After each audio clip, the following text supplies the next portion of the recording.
Hi friends, ఎలా ఉన్నారు? బాగున్నారా? నేనైతే చాలా బాగున్నాను ఫ్రెండ్స్. ఈ రోజు అయితే నేను మా గరువు దగ్గర అయితే వచ్చాను. గరువుకి దేనికి వచ్చారు అనుకుంటున్నారా? మేమైతే ఎక్కువగా సాగు చేసే ఒక బొస్తరు పిక్కల పంట అయితే మిమ్మల్ని చూపించాలనుకుంటున్నాను. ఆ పిక్కలు తర్వాత కాయలు ఏ విధంగా ఉంటాయి అనేది మీకు చూపిస్తుంది. చూడండి, బొస్తరు పిక్కల యొక్క తీగ అయితే ఇదే అనమాట. చూడండి, ఇదిగో బొస్తరు కాయలు అయితే చూడండి ఈ విధంగా కాసాయి అనమాట. మాకు చాలా ఎక్కువ కాసింది. చూడండి, మా గరువు మొత్తం చూస్తున్నారు. ఇదిగో చాలా పెద్ద గరువు ఫ్రెండ్స్. ఈ సంవత్సరం బాగానే కాపు వచ్చిందనమాట. అలాగే బొస్తరకాయలు 2 కోసుకుందాం. చూడండి, ఇదిగో బొస్తరకాయలు అంటే ఏ విధంగా ఉంటాయి చూడండి. గింజలు కూడా ఏ విధంగా ఉంటాయి లోపల. ఒకసారి తీద్దాం. చూడండి ఫ్రెండ్స్, గింజలు అయితే ఈ విధంగా ఉంటాయి. కూర వండుకొని తింటే పచ్చివే చాలా టేస్టీగా ఉంటుంది ఫ్రెండ్స్. మీ ప్రాంతంలో కూడా ఎప్పుడైనా వండి తిని ఉన్నారో లేదో కామెంట్ ద్వారా నాకు తెలియజేయండి ఫ్రెండ్స్.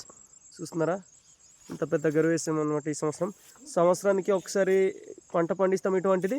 ఇంకా సంవత్సరం తర్వాత ఇంకా ఖాళీగా ఉంచుతాం ఈ గరువుని. తర్వాత ఏదో పసుపులు అవన్నీ చేసుకుంటాం.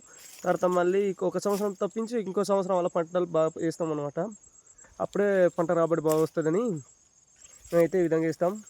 ఇప్పుడు నెక్స్ట్ మంత్ లాస్ట్కి కానీ అప్పుడు లోపు పండిన విత్తనాలు కొన్ని తీస్తాం. కాయలు అయితే తీసుకెళ్ళి సంతకి మార్కెట్కి అమ్మేసి ఎంత కొంత డబ్బులు తీసుకొని ఏదో సరుకులు తీసుకోవడానికి వారికి సరిపడేంత పసుపు అవన్నీ అలా చేసుకొని అడ్జస్ట్ అవుతాం ఫ్రెండ్స్. మా ఇంట్లో కష్టాలు.